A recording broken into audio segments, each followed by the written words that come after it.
Hey, how's it going everyone? Welcome back to another video. Today I have another what's sold on eBay video for you. If this is your first time here seeing one of these videos, essentially what it is I have selected 10 items from my eBay store that have sold for me over the last couple weeks and hope that the information that I give you helps you out in your own reselling business, maybe sourcing these things in the future. Now, as always, this is not everything that is sold for me. This is just a selection of items that I have picked out because I think the information could be useful to you. And if you like videos like this that teach you about various things that you can sell online for profit, remember to subscribe to my channel and give this video a thumbs up. It lets me know that you like this kind of video and you will be notified every time I post something fresh here on YouTube for you. Now, with all that being said, let's hop right into it. Alright, here we have our first item. This is Callahans Crosstime Saloon from 1997. It's a big box PC video game. Now, I'm sure most of you guys know video games have some crazy value, but when you hear people normally talking about them, you hear them referring to console video games. So you hear them referring to Nintendo, Sega, Xbox, PlayStation, GameCube, those kind of things. But there is a big collector's market for big box PC games. And if those PC games happen to be sealed in the box, like this one was, as we can see right here, you can see the seal, that means it's probably going to have even more value. Now, when I picked this game up, I wasn't sure about the title. I'd never heard of it before. I'd never seen this game before, but I knew for $5 I might as well go ahead and pick it up and take a chance on it, and that chance ended up paying off because it sold for $250. So do not sleep on video game stuff, whether it's console or PC. If it's brand new, it's probably worth picking up if you're getting it for cheap. And as a side note on that, there are plenty of big box PC games out there that sell for some crazy money used as well. This next item is really cool. I was super happy when I found it in Goodwill. This is a Rugrats TV tray. Now, this one isn't a vintage one, even though the show that's pictured on it is an older show. This TV tray was actually from 2017 and it sold for $45. Rugrats is one of those TV shows that brings back nostalgia for people. I talked about it in my last What Sold video. Nostalgia sells, and I knew when I saw this that, oh my god, I think this thing is awesome. I know other people are going to think it's awesome too. I'm going to buy it for $5, and I was not disappointed. Now, like I said, this TV tray right here was not a vintage one, even though the cartoon on it depicted was an older cartoon. We can see by the date stamp that it was from 2017. You always want to check that date stamp.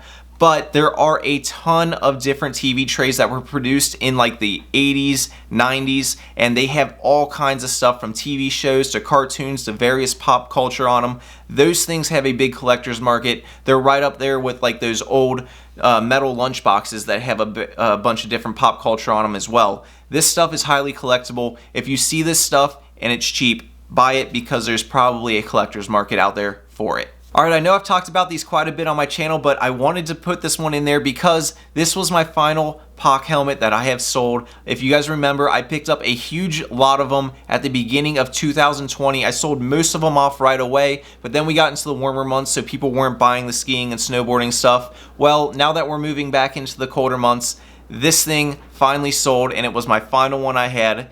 This pickup was crazy. If you ever see POC stuff out there, pick it up. It doesn't matter if it's skiing and snowboarding related. It doesn't matter if it's mountain bike related. If you see helmets, you see shin guards, you see elbow pads, the body armors. I sold a ton of different stuff from this brand. If you ever see this right here, pick it up. It is a killer seller and definitely one that you want to be looking out for. Okay, here's something that I sell a ton of and I talk about occasionally, but for you guys new here, I know I haven't mentioned them in a while. They are textbooks. I sell a lot of textbooks. I get them from thrift stores. I get them from book sales. I get them from yard sales. I got this one from that Diggin' for Deals Overstock warehouse sale. And I sell a ton of textbooks on both eBay and Amazon. There is a huge market for them. Usually sell them right as people are getting ready to go back to college. This one was a global marketing one, 9th edition, sold for $50. I've sold textbooks anywhere from $20. My most expensive one I've ever sold was for $750. Do not sleep on textbooks. If you see them out there, scan the barcode with either the eBay or the Amazon seller app and see if it's worth something. Even some of the older textbooks can be worth some money. I do want to add a little asterisk to this. You want to make sure that the textbooks you're picking up are legit. There are people out there and companies out there that do fake textbooks or textbook reprinting, and you do not want to get caught selling fake textbooks. It can affect your account and you can get strikes against your account. Best ways to look for that stuff is if you're scanning the barcodes, looking at the quality of the product, and just double checking to make sure everything's checking out on that book before you list it online, because you do not want to be caught selling a fake textbook. But with that being said, do not let that deter you from selling this kind of stuff. Just do your research before you put it on your store. All right, our next item here is an Hermes men's silk necktie. You might recognize this because I just featured it in one of our most recent videos. This thing right here sat at my store for 2, maybe 3 months before it ended up selling, but it did end up selling and it sold for a very good price. It sold for a best offer of $65. I'm telling you guys, do not sleep on learning your necktie brands. Hermes is a great one to look for. This is what the logo looks like. This is what it looks like on the back. This is a brand that is also faked a lot, so you do want to do your research. You want to research the pattern, you want to look at the stitching to make sure the stitching's nice, and you want to make sure the tag is on there correctly and in the right spots. Those are the biggest giveaways to tell if the necktie is a fake. Neckties are one of those categories that I notice a lot of resellers don't talk about and aren't incorporating into their businesses, but it is a great little niche to get into. There are all kinds of brands out there that are worth some good money, and you can make a pretty penny selling these things. On top of that, they are extremely small, they don't take up a lot of space in your inventory, and they are cheap as heck to ship out. So why wouldn't you learn this category and incorporate it into your business? It's not going to do anything but help you in the long run if you're learning this kind of stuff. Okay, this is a piece that's been sitting in my inventory for a while. It's probably sitting in there for 6 months or so before it finally sold, but it was too cool not to show you guys. This is another one of those nostalgia pieces that I was talking about. It's an original Care Bears umbrella from the 1980s. It had like the Care Bear on the handle right here, had the designs on the open flaps. It did have a little bit of standing on it, which probably, you know, led it to sit a little longer than what it normally would have, but it was one of those pieces that I knew somebody out there would end up wanting. I picked it up for $2 at a yard sale, I believe, and it finally sold for $30. This just goes to show, even though stuff can sit around for a while, eventually the right buyer will come around and you will end up selling the item. I get asked a lot, how long do I let items sit in my store before I take them off? Well, I don't really take items off of my store. I let them sit there until they eventually sell. It's not doing me any harm letting it sit up in my inventory. Now, I might go in there and adjust the title or adjust the price here and there, or maybe send offers to someone if I've noticed the item sitting longer, but generally I don't take items off the store, and this is an example of why I don't.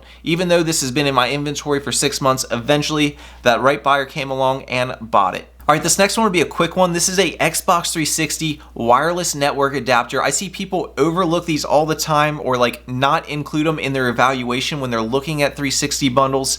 These little things sell extremely well and very fast, and they're worth 25 bucks. It's one of those little components that I notice people tend to overlook. When people are evaluating like bundles and stuff, they're evaluating the console's price, they're evaluating the game prices, maybe the controller's prices, but things like these network adapters or the hard drives and stuff by themselves can have some good value if you part them out. So make sure you're looking at these and taking note of them if you see these for sale in a bundle. Realize that these have some additional value that you can scrape off the top. All right, this clothing piece right here had some good value behind it and sold extremely fast for me. I picked this up and it sold within a week of me listing it. This is a Columbus Blue Jackets hockey jersey. I've talked about hockey stuff before. It has a great following and it sells very well on eBay and Poshmark. So be sure, if you find hockey jerseys, look them up because they could be worth something. I think I paid $5 for this guy, ended up taking a best offer of $40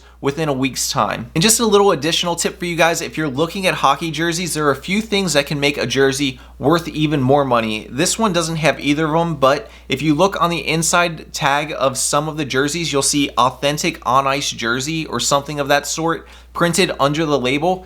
That makes it worth a lot more money because that means it has been used either in a game or in a practice or something by the player, and that's something that you definitely want to make note of because it adds a lot of value to a jersey. Another thing you want to look for is inside the back flap down towards the bottom. There sometimes will be a little strap on the inside. It's called a fight strap, and that thing also increases the value of the jersey.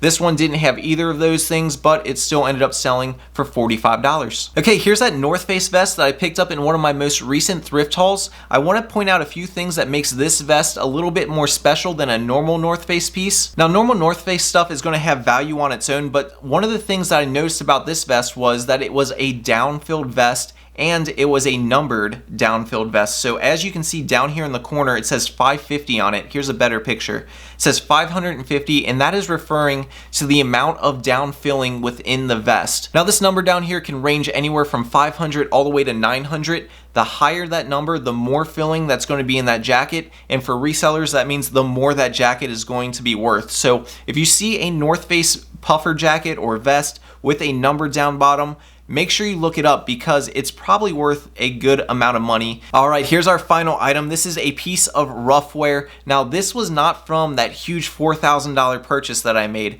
This is actually from a smaller haul that I just made in my most recent thrift haul video, and this piece I paid $8 for, sold it for $130. I can't stress enough how good this brand is. I've told you guys I've sold it in the past, and that's why I was comfortable making the large purchase of this stuff. I can't tell you enough. If you see this out in the wild, pick it up, look it up. It's probably worth some money. Now, referring to that large $4,000 purchase that I made of all Ruffwear stuff, I do plan on doing a 1-month update for you guys here in the next week or so, so keep an eye out for that. But just know this stuff is selling like crazy on my store, and I'm extremely happy with the results I've gotten so far. So make sure you are subscribed and keeping an eye out for the next video. I just wanted to keep this one in here as a little teaser for it. But that's going to wrap things up. I hope you guys learned something from this video and enjoyed. If you did, remember to hit the like button, subscribe to my channel for more, and leave me a comment of what you learned. Otherwise, thank you all for watching. Till next time, keep on treasure hunting. Peace.